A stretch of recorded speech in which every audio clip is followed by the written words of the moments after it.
A todos los que nos ven en diferentes partes del mundo, damos un cordial saludo, un abrazo de amor. Vamos a decirle todo: Dios te bendiga. 1, 2 y 3. Dios te bendiga. Qué bueno, estamos en la República Dominicana, en la calle Paseo de los Periodistas 102 Miraflores, en Santo Domingo. Estamos aquí los domingos, como hoy, 10:30 de la mañana, y los jueves a las 7 de la noche. Y hoy vamos a estar hablando acerca de una fe a toda prueba. ¿De qué vamos a estar hablando? Fe a toda prueba. En el libro de Daniel, en el Antiguo Testamento, capítulo 6, ya hemos hablado de Daniel en otras ocasiones, de los amigos de Daniel y su gran desafío.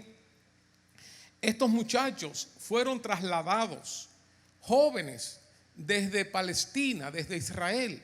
Fueron llevados a Babilonia, y era lo que se hacía en aquellos tiempos, cuando esos ejércitos incursionaban, invadían otras naciones. Tomaban no solamente los utensilios, cosas preciosas, cosas de valor, sino se llevaban las personas también de valor.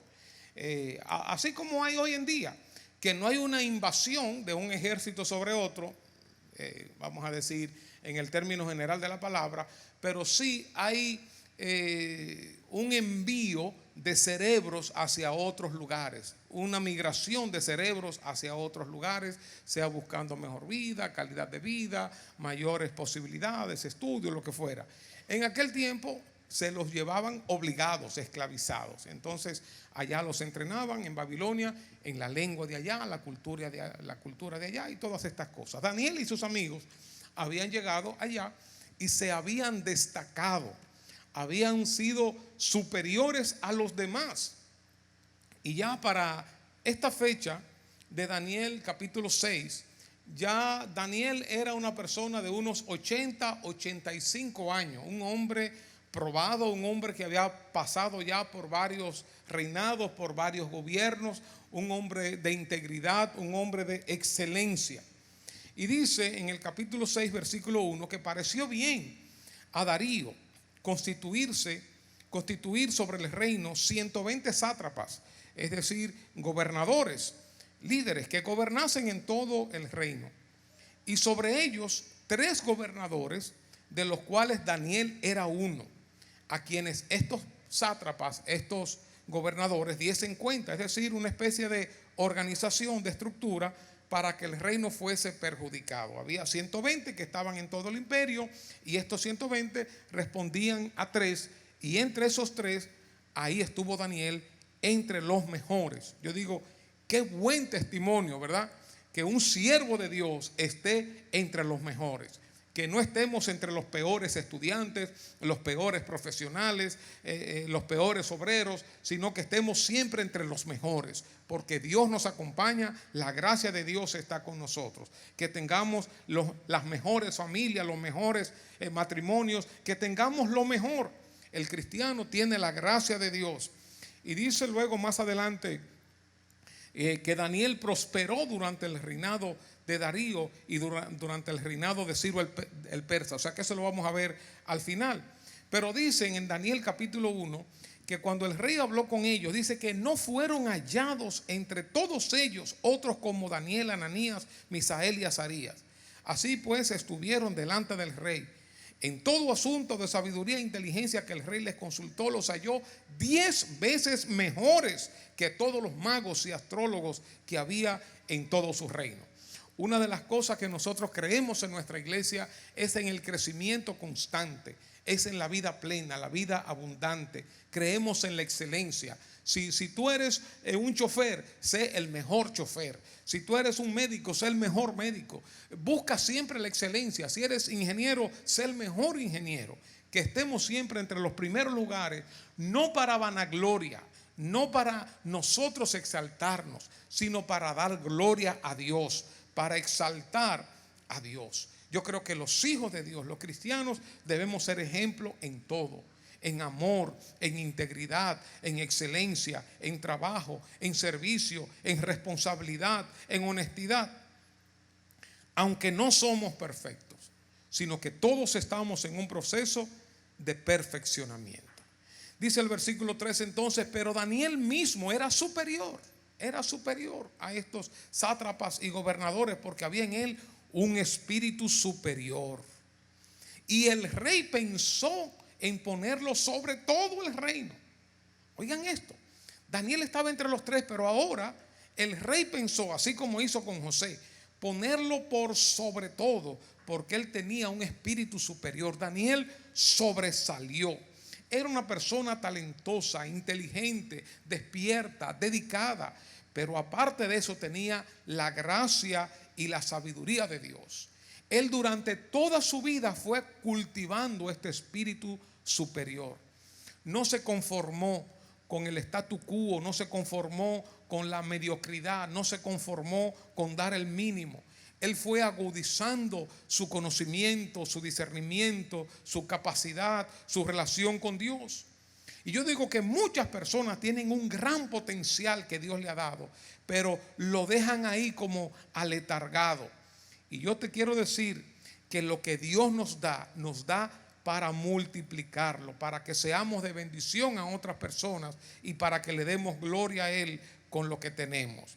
Así que desarrolla ese potencial que Dios te ha dado. Yo pienso a veces en personas tan talentosas, en personas tan especiales, que por falta a veces de carácter, por falta de responsabilidad, de compromiso, de dedicación, de disciplina, se quedan aletargados y se quedan empantanados. No pasan a nuevos niveles. Y uno piensa en la frase como lo que pudo haber sido. Caramba, esta persona tan talentosa, tan dotada, con tanto potencial, se queda estancada por años y nunca desarrolla ese potencial. Que no te pase a ti eso. Yo digo que yo no quiero dejar en el cielo nada de lo que Dios me ha dado, nada de los planes que Dios tiene conmigo, lo quiero dejar en el cielo. Todo lo que Dios tiene conmigo, quiero desarrollarlo aquí en la tierra. Todo el potencial que Él me ha dado, los dones, los talentos, las oportunidades, los recursos, todo quiero explotarlo aquí en esta tierra. No te conformes con menos. Sé como Daniel, con un espíritu superior, siempre avanzando. Aún a sus 80, 85 años, seguía creciendo y seguía gozando de respeto y de admiración. Había 120 funcionarios. De aquí habían 3 aparte que estaban sobre todo, y ahora el rey iba a promover a Daniel. El rey pensó en ponerlo sobre todo. Es decir, que a Daniel le aguardaba algo bueno.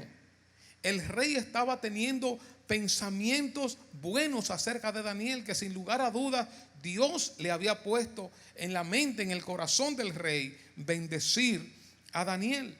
Daniel, obviamente, humanamente se había ganado esto porque había tenido una tremenda trayectoria. Sin embargo, sabemos que Dios lo puso en gracia. Sabemos que Dios lo puso en el corazón del rey. Y el rey estaba pensando en ponerlo sobre todo. Y yo pienso, ¿se va el enemigo a quedar tranquilo cuando el enemigo se da cuenta de que Dios nos va a promover, de que vamos a ser bendecidos? ¿Ustedes se creen que el enemigo se va a quedar tranquilo? Oigan lo que dice el versículo 4.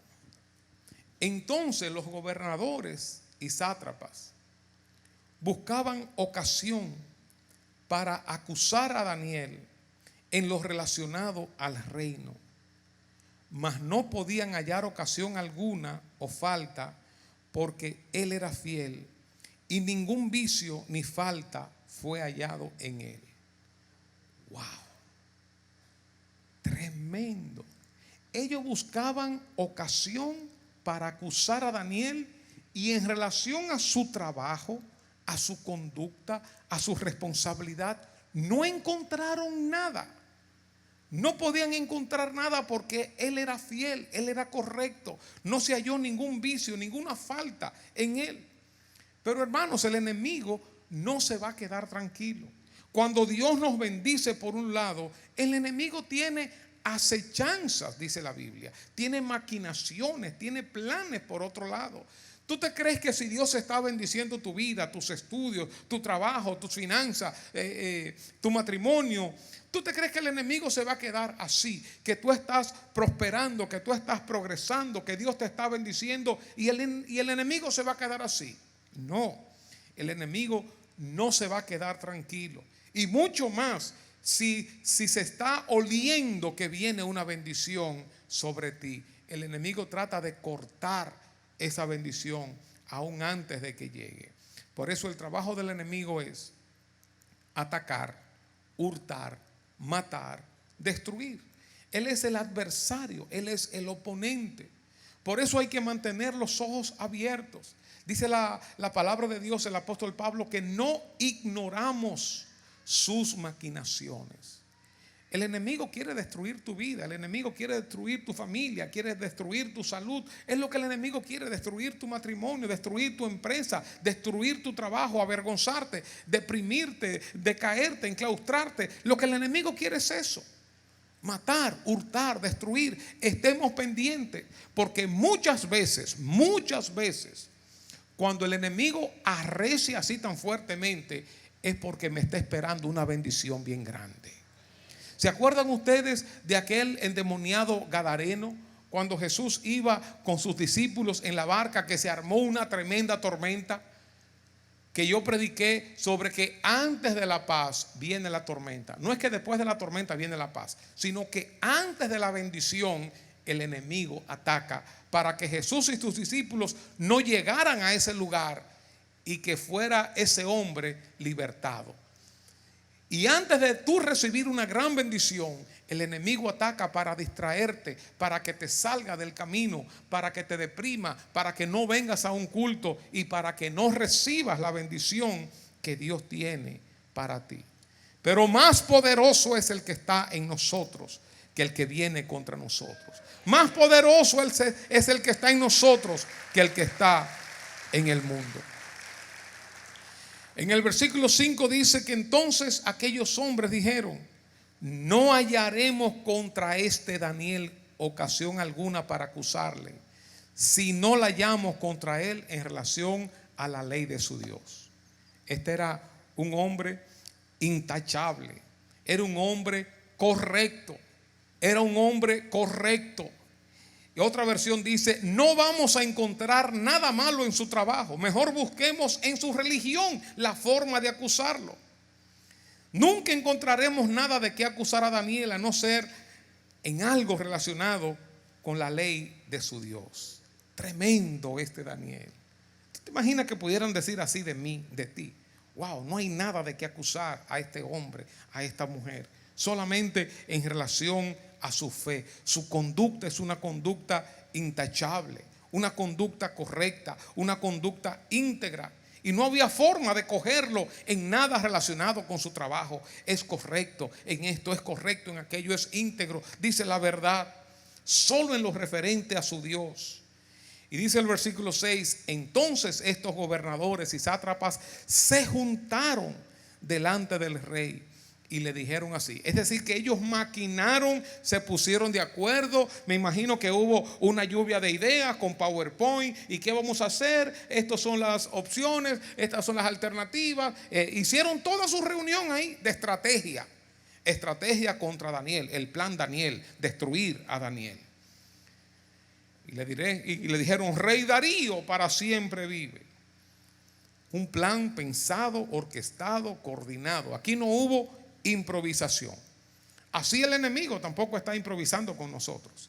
Cuando la Biblia habla de maquinaciones, de acechanzas, es que el enemigo está pendiente. Tú vienes caminando y tú vienes descuidado, tranquilo, pero el enemigo está observándote y está escondido y tiene un plan para sorprenderte, que es lo que hacen los ladrones y los atracadores callejeros. Ellos andan en sus motores chequeando a ver quién está medio descuidado, quién está medio despistado, hablando por celular, una cartera, una cuestión, y entonces le caen de sorpresa, el elemento sorpresa. Pero ya el ladrón lo tiene planificado, sabe qué va a hacer y cómo lo va a hacer. Así también Satanás no está improvisando contigo. que tú eres una persona casada, pero en el trabajo te tiene, ya usted sabe, lo mejor, la mujer más bonita, el hombre más apuesto, te tiene ahí lo mejor, con buena conversación, y hace un plan. No es un plan de un día, de una semana, hace un plan, puede durar semanas o meses trabajando un plan o un asunto financiero, económico. El enemigo va tejiendo un plan y nosotros no podemos ser simples para caer de manera ingenua en los hoyos, en los planes, en las tretas del maligno. Así estos hombres planificaron. Y dice el versículo 7 que todos los gobernadores del reino, magistrados, sátrapas, príncipes y capitanes han acordado. Ellos se reunieron y acordaron, hicieron votación a unanimidad, destruyamos a Daniel. Acordaron por consejo. Es decir, que hubo discusiones en esto. ¿Cómo lo hacemos? ¿Y qué hacemos? Y eso no fue de manera improvisada. El enemigo no está improvisando con tu matrimonio, no está improvisando con tu vida, no está improvisando con nuestra niñez, con nuestra juventud. Todas esas malicias que uno ve metidas de educación, de violencia contra la mujer, son malicias para destruir la moral, para destruir los fundamentos, los valores de la familia, del matrimonio, de los jóvenes, de la niñez. Por eso tenemos que estar con los ojos bien abiertos. Todos han acordado por consejo que promulgues, le dicen al rey, un edicto real y lo confirmes. Y que cualquiera que en el espacio de 30 días, un edicto transicional, como que se parece a algo de nosotros, ¿verdad? Un punto de transición, un edicto transicional, que cualquiera que en el espacio de 30 días, en 30 días solamente, demande petición de cualquier dios u hombre fuera de ti, oh rey, sea echado en el foso de los leones. Dios, señores, pero qué malicia. Todos se pusieron de acuerdo. Y en este edicto, fíjense cómo a veces los líderes se dejan embaucar con lisonjas, con adulaciones, y no se dan cuenta que a veces los que están alrededor de ese líder tienen otros propósitos. Y en muchas ocasiones, en los casos nuestros, aquí en nuestro país, el líder también está con esas mismas confabulaciones malignas, maliciosas. Cuando aquí dice que se prohíba por 30 días, o sea, imagínense, en 30 días nadie podía pedir a nadie, solo al rey. O sea, un hijo no le podía pedir a su papá o a su mamá nada por 30 días. No podía decirle, papá, mamá, mira, dame. No, al foso de los leones. Un pordiosero en la calle no podía pedir una limosna a nadie. Nadie podía pedir nada a nadie, solo al rey. Yo no sé dónde estaba la mente, la cabeza de este rey. Lo que pasa es que a veces la vanagloria, el orgullo, la altivez nos ofusca, nos nubla la mente, nuestra visión. Porque esto era obviamente una especie de endiosamiento del rey, de una persona. Y esto se me parece aquí, a mi país y a muchos de nuestros países, donde tenemos un sistema presidencialista. El presidente es el que resuelve, el presidente es el que hace, aquí y en muchos lugares. Por eso cualquier buhonero en la calle que le pongan un micrófono y una cámara, ¿qué es lo que dice? Yo le pido al presidente que atienda la casa. Todo el mundo le pide al presidente. ¿Por qué? Porque sabe que el presidente es el que resuelve, porque las instituciones no funcionan, porque los otros funcionarios parece que no tienen autoridad. Y entonces todas las cosas que hay que hacer, el presidente las inaugura. Si es un canal de riego que le toca al INDRI, que lo hace el presidente. Si es una escuela, lo inaugura el presidente. Pero no todos los presidentes. Y ¿verdad? Y la visita sorpresa, porque se lleva a él la gloria. Déjenme decirle, yo fui en el año 2015, yo fui de los veedores, de ese famoso grupo de veedores. Yo era de los veedores del INDRI, donde teníamos la autoridad y todo, y nos abrieron espacio, todo muy bien.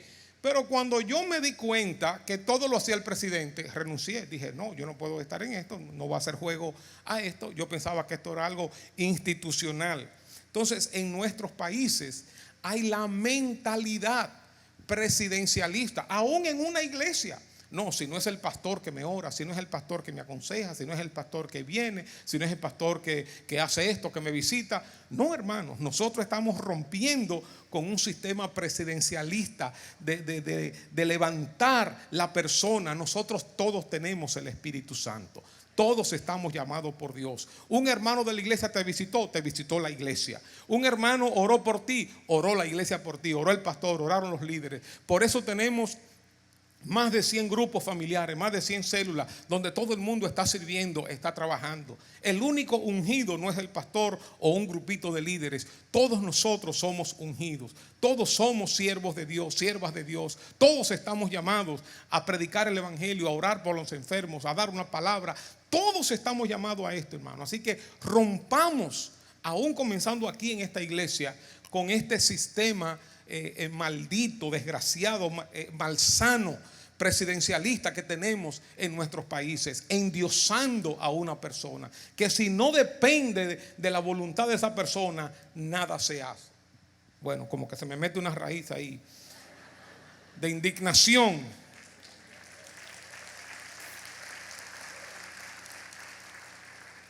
Pero déjeme seguir predicando. Ya. Versículo 8.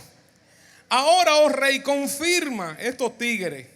Confirma el edicto y fírmalo para que no pueda ser revocado, conforme a la ley de Media y de Persia, la cual no puede ser abrogada. O sea, fíjense, eso era serio, ¿eh?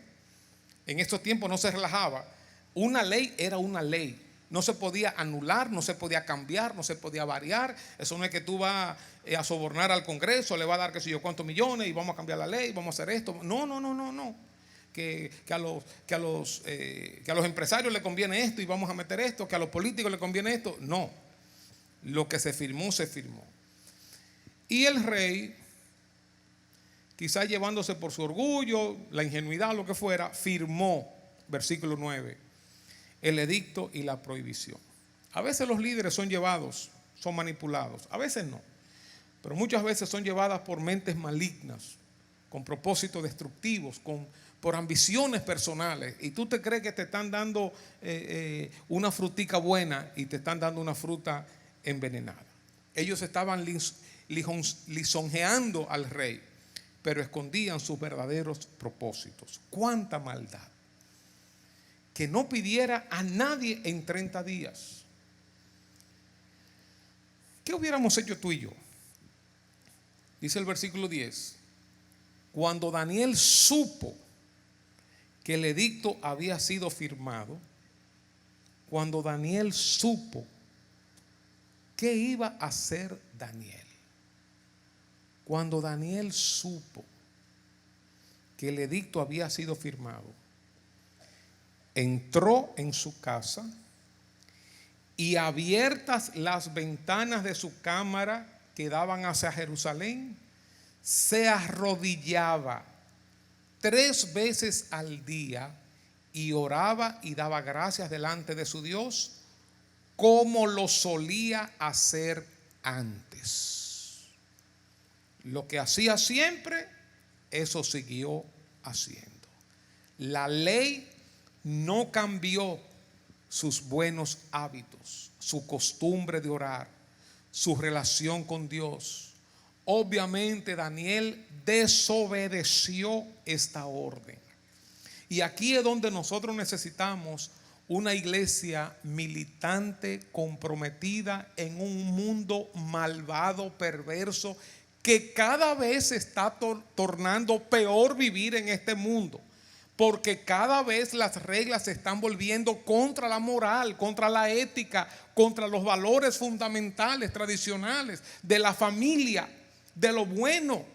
Hay lugares ya donde tú no puedes predicar contra el pecado, contra tal tipo de pecado, porque entonces te demandan. Y donde los pastores tienen que andar muy finos, muy cuidadosos, o empresas donde tú no puedes decir esto o decir aquello, o tú tienes que seguir con una corriente de deshonestidad, de mentira, de falsedad. El mundo se está volviendo demasiado presionante para una clase sana, no solamente clase cristiana, Pero para un grupo de personas que vivimos en este mundo, que queremos hacer las cosas correctas, el mundo se está complicando, hermanos. Y Daniel abrió su ventana, se arrodilló y oraba 3 veces al día, como lo solía hacer antes. El temor no lo invadió. La duda, la ansiedad, ¿y ahora qué voy a hacer? Él estaba claro. Mi primera lealtad es a Dios. La autoridad máxima que rige mi vida es Dios. Y si perezco, que perezca. Pero a quien yo le debo mi primera obediencia no es al rey, no es al jefe, no es a la familia, es a Dios. ¿Qué tú hubieras hecho en un caso así? ¿Qué yo hubiera hecho en un caso así? ¿O qué le hubiéramos aconsejado a Daniel? Probablemente le hubiéramos dicho: Daniel, mira, sé prudente. Daniel, uno no puede ser fanático, sé prudente. Mira, son solamente 30 días. No abra la ventana. Ora ahí calladito, no te tires de rodillas. Tú te acuestas en la cama, te hace que estás durmiendo y tú ora ahí. Dios te va a oír como quiera. Le hubiéramos dado muchos consejos a Daniel. Deja pasar estos 30 días, ya esto va a pasar. Pero no. Cuando nuestra fe es probada, ¿qué hacemos? Cuando nuestra fe es confrontada, ¿cómo reaccionamos? ¿Se apodera el temor de nosotros o estamos dispuestos a jugarnos el todo por el todo? ¿Cómo nosotros reaccionamos cuando somos enfrentados en nuestra fe, en nuestros valores, en nuestras creencias? Nos amenazan para cancelarnos de un trabajo, nos amenazan para perder un negocio, nos amenazan por nuestros valores y por nuestra fe. ¿Cedemos fácilmente? ¿Negociamos o nos plantamos firmemente, confiando en Dios, dependiendo de Dios y siéndole leal a Dios? ¿O variamos nuestra costumbre, nuestros hábitos, nuestras creencias, nuestras prácticas, nuestra forma de relacionarnos con Dios? ¿O estamos dispuestos a pagar el precio?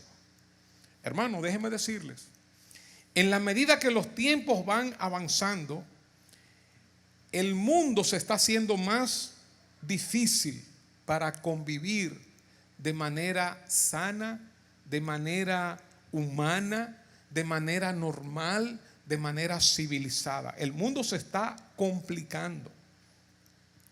En estos días que estaba con mi esposa, que habíamos salido, yo veo a unos jovencitos,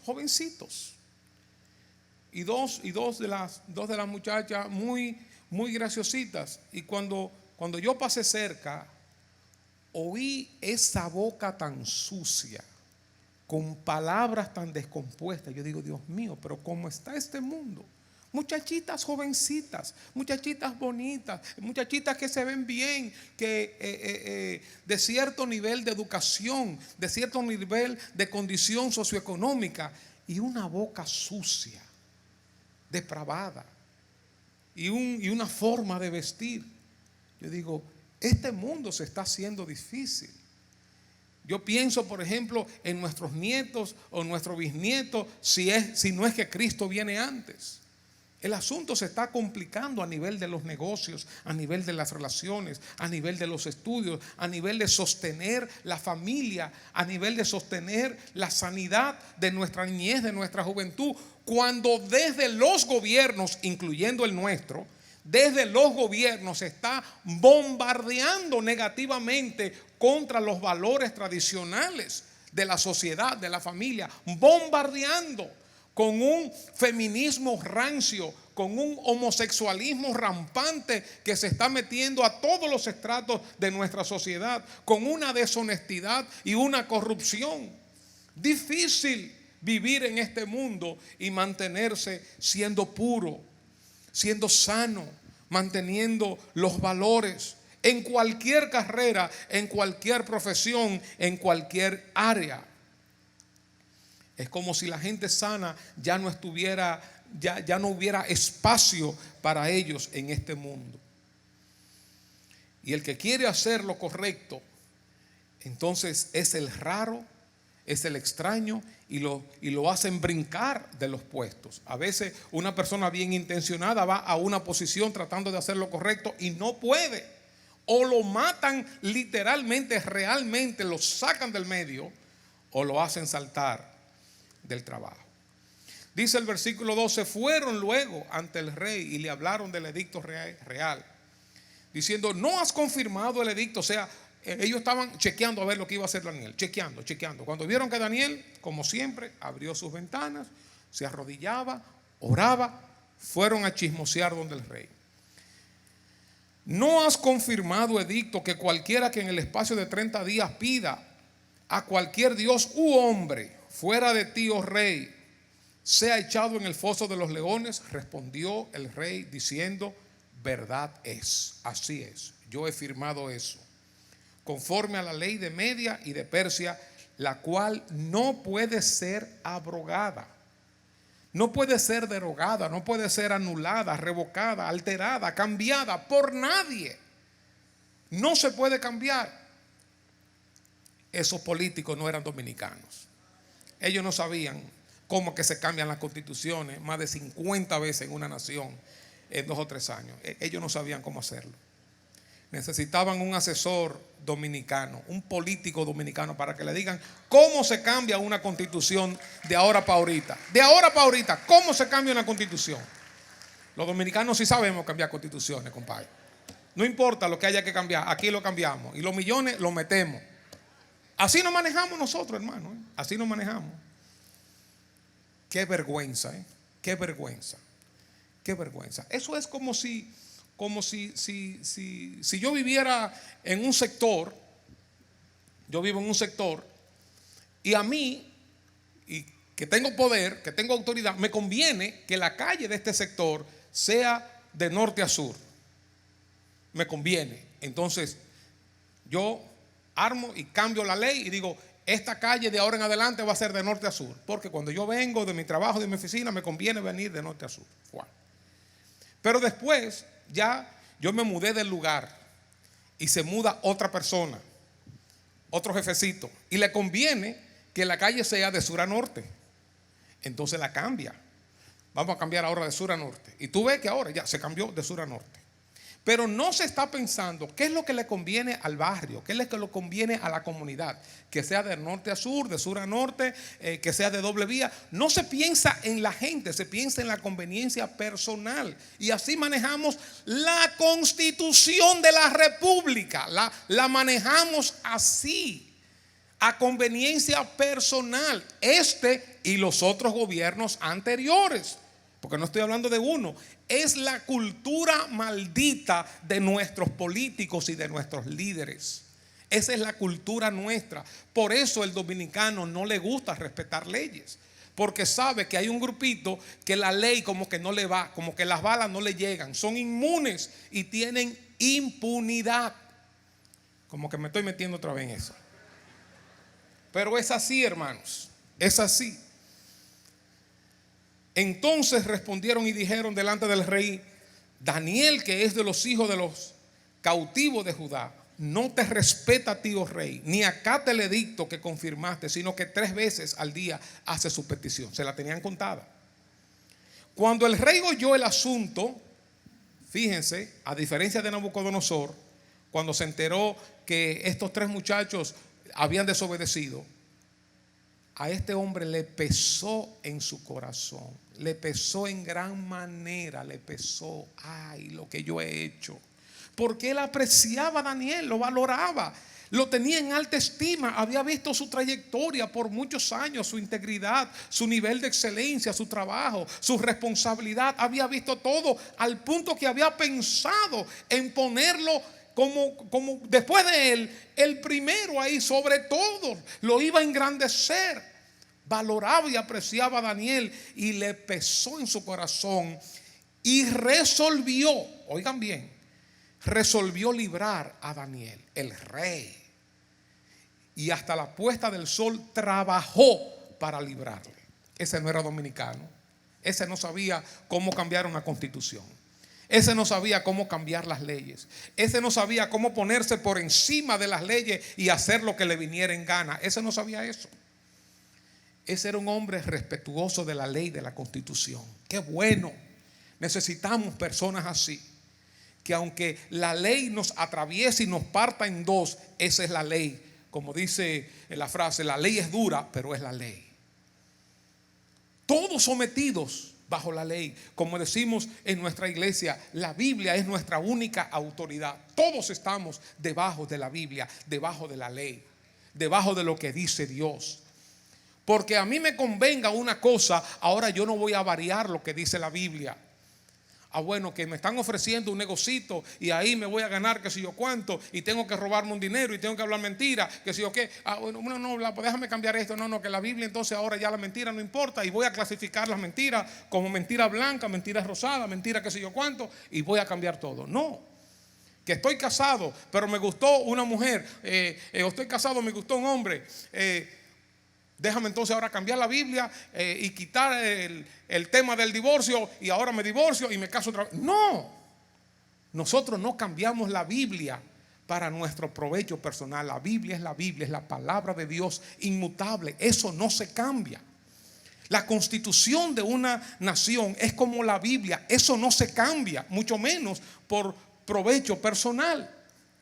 Solamente salvo raras excepciones, pensando siempre en el bien común. Si vamos a hablar, por ejemplo, de la reelección, vamos a hablar de la reelección, vamos a hacer un foro sobre la reelección, conversatorio sobre la reelección. ¿Debemos tener reelección o no debemos tener reelección? Vamos entonces a estudiar el tema de la reelección. Y si yo soy presidente de la República, digo, vamos a ver qué es lo que le conviene a la nación, qué modelo le conviene, y sea cual sea, yo no me voy a reelegir. Yo no voy a hacer nada. Si me convendría a mí, no lo voy a hacer. Esa persona que haga eso va a salir, mire, para la historia. Se casa con la gloria, se casa con la historia. Pero lo que estamos buscando no es el provecho general, no es establecer sistemas, sino lo que buscamos es provecho personal. El rey trató de librar a Daniel de una ley. Me imagino que se reunió con sus consejeros, con los doctores de la ley. ¿Cómo se puede hacer? Te digo, ese rey no era dominicano, no tenía ni un asesor dominicano. Si hubiera tenido asesores dominicanos, hace rato ya que hubiera modificado esa ley que dijo. No importa, la quebranta y la quebranta 1000 veces y nada pasa. Le pesó y trató de librarle, pero no lo halló. No encontró forma de librar a Daniel. Ni siquiera el rey estaba por encima de la ley. Dice el versículo 15, pero aquellos hombres rodearon, tenían un plan, rodearon al rey y le dijeron, sepas, oh rey, que es ley de Media y de Persia y que ningún edicto u ordenanza que el rey confirme puede ser abrogado, puede ser anulado, cambiado, nada. Sepas. Recuerden, la Constitución es la Constitución, la ley es la ley, la Biblia es la Biblia, eso no se cambia. El rey se encontró atrapado por un grupo de maliciosos que le habían tendido una trampa y el rey había caído en ella. Tengamos cuidado con las decisiones apresuradas. Pensemos bien antes de actuar, antes de comprometer nuestra palabra. Entonces el rey mandó y trajeron a Daniel y le echaron en el foso de los leones. Y el rey dijo a Daniel, el Dios tuyo, a quien tú continuamente sirves, Él te libre. Si Dios quiere, el próximo domingo vamos a seguir con esta enseñanza. Que nos sirva de lección esta parte que hemos aprendido de Daniel. Cierra tus ojos y vamos a orar. Padre, gracias por esta tu palabra. Síguenos enseñando, Señor. Siga percibiendo nuestros corazones, siga abriendo nuestros ojos, librándonos de todo mal, Señor, dándonos firmeza y dándonos fortaleza en medio de un mundo que se corrompe cada vez más. Ayúdanos, Señor, a mantenernos firmes en ti. Ayúdanos, Señor, con nuestras luchas, nuestras cargas, nuestras presiones. Ayúdanos, Señor. Que cuando nuestra fe sea puesta a prueba, recibamos la dosis de fuerza que viene de ti, la dosis de valentía, de firmeza que viene de ti. Ayúdanos, Señor, a brillar en este mundo, en medio de esta generación maligna y perversa. Ayúdanos, Señor, guárdanos, protégenos. Guarda nuestra juventud, nuestros matrimonios. Guarda nuestros ancianitos, guarda la niñez. Líbranos del mal, Señor. Protege nuestra nación de hombres y mujeres malos. Líbranos. Dales el pago que ellos se merecen, Señor. Haznos justicia, Señor. En el nombre de Jesús.